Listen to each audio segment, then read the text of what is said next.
HIV, or human immunodeficiency virus. It was first recognized in the early 80s in the US, but it has its roots in 1920s Kinshasa, a bustling city more than 1 million pass through each year.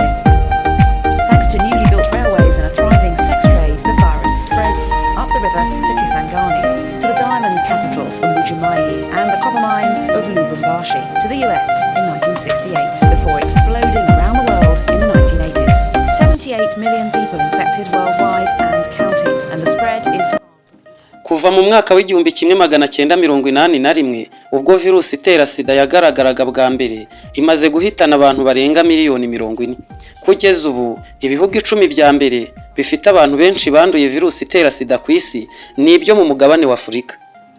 27.9% mu gihugu cya Eswatini bafite virusi itera sida, nibo ba mbere ku isi.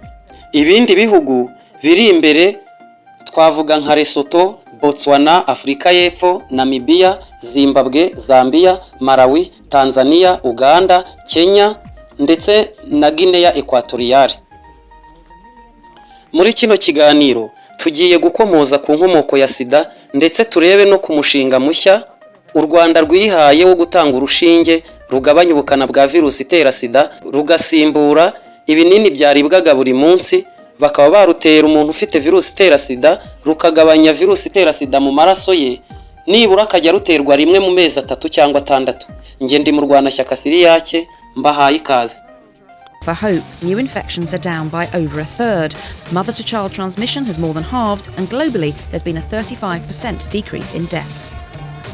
But in the Middle East and North Africa, deaths have doubled, and globally only 37%.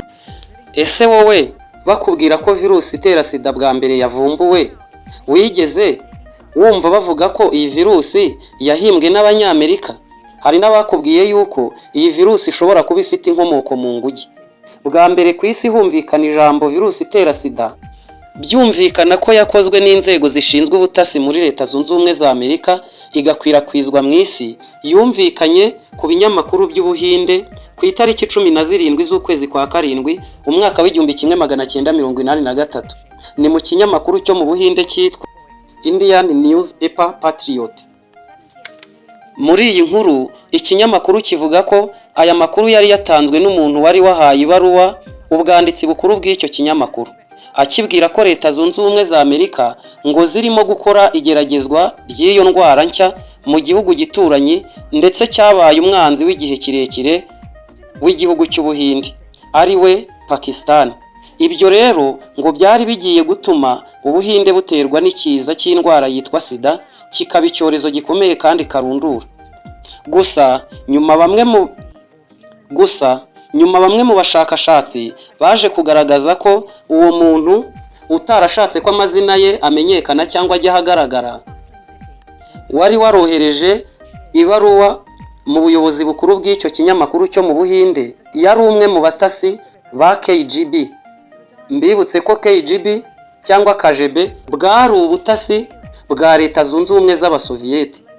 Byari propagande yo guhuza inkomoko ya virusi itera sida na Leta Zunze Ubumwe za Amerika, kuko hari mu mwaka w'igihumbi kimwe magana cyenda 1983 bari rwagati mu ntambara y'ubutita, ubwo Leta Zunze Ubumwe za Amerika zari zihanganye bikomeye na Leta Zunze Ubumwe z'Abasoviyeti. Buri ruhande rwakoraga ibishoboka byose rubasha gukora kugira ngo rushyire urundi hasi bihanganye. Bityo rero Leta Zunze Ubumwe z'Abasoviyeti zifuzaga kwangisha Leta Zunze Ubumwe za Amerika isi yose kugira ngo bayifate nk'umugome. Niko guhimba kino kinyoma gihimbwe n'ubutasi bwa KGB, bwari ubutasi bwa Leta Zunze Ubumwe z'Abasoviyeti. Bagikwirakwije hose, bakora uko bashoboye, banyura mu bitangazamakuru bikomeye, batanga n'amafaranga menshi kugira ngo iyi nkuru yamamare, bityo abatuye isi bose bumve yuko Leta Zunze Ubumwe za Amerika arizo zakoze iyi virusi itera sida, zikayikorera muri laboratoire kandi igakorwa n'ubutasi bwa Leta Zunze Ubumwe za Amerika. Gusa nyuma byaje kugaragara ko kwari uguharabika Leta Zunze Ubumwe za Amerika. Hari ubundi bushakashatsi bwavuze yuko virusi itera sida ishobora kuba ifite inkomoko mu nguge cyangwa se zitwa chimpanzee zo muri Cameroon, kuko barazipimye basanga aka gakoko kaboneka mu maraso yazo. Muri raporo yashyizwe ahagaragara n'urubuga rw'umuryango wiga ku bibazo byugarije isi n'ibiza World Relief yo muri Kanama 2023, iyi raporo igaragaza ko muri 2022 yasize miliyoni 39 zibana na virusi itera sida mu isi. Mu bushakashatsi bwakozwe muri 2022 na Rwanda Population Based HIV Impact Assessment RPHIA ibinyujije mu kigo cy'igihugu cyita ku buzima RBC n'ikigo cy'igihugu gishinzwe ibarurishamibare mu Rwanda NISR ku nkunga yatanzwe na Perezida wa Amerika muri gahunda yo kurwanya sida PEPFAR, bwagaragaje ko ubwandu bwa virusi itera sida mu Rwanda bwari kuri 3%. Bivuze ko mu Rwanda abagera ku bihumbi 210 na 200 babana na virusi itera sida mu Rwanda.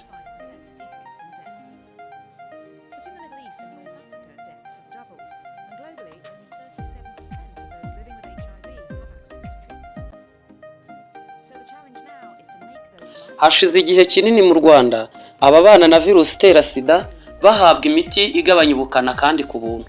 Iyo miti ni ibinini, aho umuntu ufite virusi itera sida afata ikinini kimwe buri munsi. Kuko abantu benshi byabagoraga gufata ikinini cya buri munsi, bamwe bagata imiti cyangwa se abandi bakayifata nabi, byatumye u Rwanda rutangiza umushinga wo gutanga urushinge rugabanya ubukana bwa virusi itera sida. Minisitiri w'Ubuzima Dr Nsanzimana Sabin yatangaje ko hari gutekerezwa uburyo bushya bwaruhura abantu bafata imiti igabanya ubukana bwa virusi itera sida, bakazajya baterwa urushinge rushobora kumara amezi hagati ya 3 na 6, aho guhora umuntu anywa ibinini bya buri munsi. Uwageze ku bitaro bya kaminuza bya Kigali CHUK kimwe n'abandi benshi baza amateka n'icyumba bitaga muri kane aharwariraga abarwayi ba sida, uko iminsi yagiye yicuma abanduye agakoko gatera sida bageze aho bafata imiti igabanya ubukana uko muganga yabitegetse. Iyi miti ifatwa buri munsi, hari bamwe bagera igihe bakayirambirwa ku buryo bayifata binyuranye n'amabwiriza ya muganga cyangwa bakanahagarika kuyifata burundu. Imibare y'ikigo cy'igihugu cy'ubuzima RBC igaragaza ko mu Rwanda hose abafata imiti igabanya ubukana bwa virusi itera sida ari 218 n'abantu 314. RBC igaragaza ko 95% bafata imiti neza, mu gihe 90% bagaragaza impinduka nziza zigabanyuka ry'ubukana bwa virusi itera sida. Imiti ubisigaye itangirwa ku bigo nderabuzima byose mu gihugu.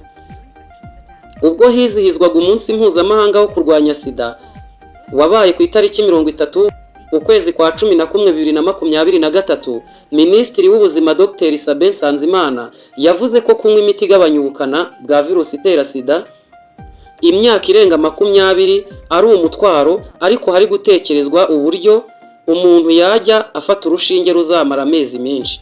Ati nk'uko twabashije gushyiraho gahunda yo kunywa ikinini kimwe ku munsi, dukwiye no gutekereza uko umuntu yajya afata urushinge rumwe mu mezi menshi.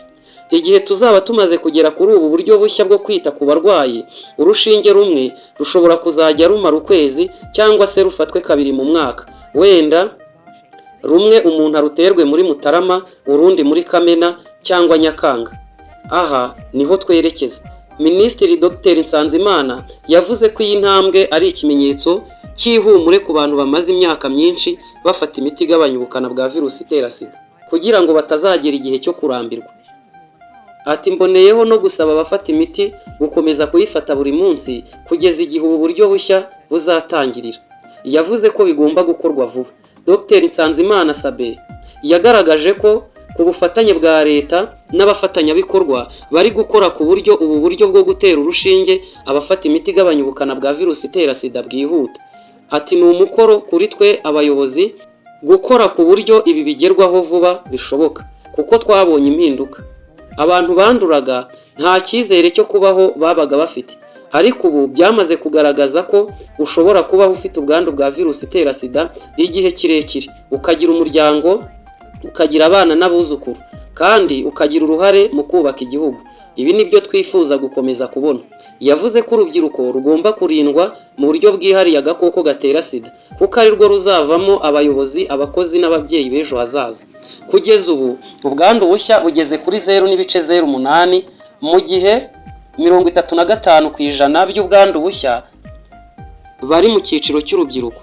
Urugaga nyarwanda rw'abafite virusi itera sida RRP rugaragaza ko ubu nta muntu ufite ubwandu ugiheranwa n'agahinda kuko ubu bakora ibikorwa bibateza imbere ndetse bajya no mu myanya y'ubuyobozi badakorewe ivangura. Imibare y'uru rubuga igaragaza ko bamaze kugira koperative 500 n'amashyirahamwe 756 byose bifasha mu rugamba rw'iterambere.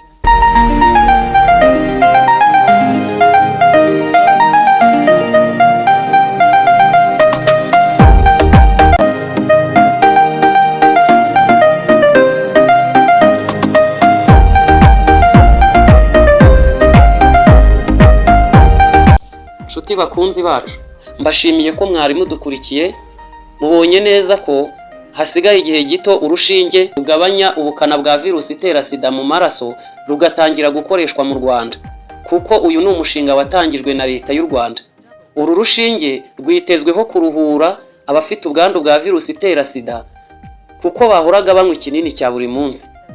Nge ndi mu Rwanashyaka Siriyake, ibiganiro byacu byo nakagaruka naho ubutaha.